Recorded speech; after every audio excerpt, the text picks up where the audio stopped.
a gyémántot. A büntet helyszínére! Hé, hol a büntet színhelye? A kincstárban. Köszi. Átkutattuk a helyszínt a patlástól a pincéig. Ez alatt Morgó kikérdezt a büntény lehetséges szemtanúját. Tükröm, ragyog fénnyel. Láttál tolvajt tegnap éjjel? Én vagyok a mágikus tükör, mindent látok. Láttad, ki lopta el a bűbájos gyémántot? Nem, de látok egy alacsony emberkét hosszú, göndörödő szakállal, aki virágcserepet visel kalapgyanánt. Hé, ez Morgó? Látod, én mindent látok. Tudsz segíteni tolva ügyben? Hát persze, csak egy apró dolog kéne. Mi az? A címe.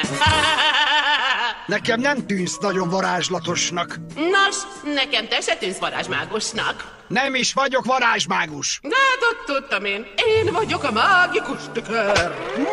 Egyáltalán nem segítettél.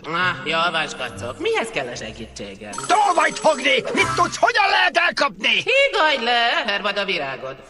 Egy dolgot tudok. Gyertek ide. A tolvajok mindig visszatérnek a tett színhelyére. De miért csinálják ezt? Ötletem sincs. De nekem, igen. Szóval, hogy elkapjuk a tolvajt, tudod, úgy döntött, csapdát állít.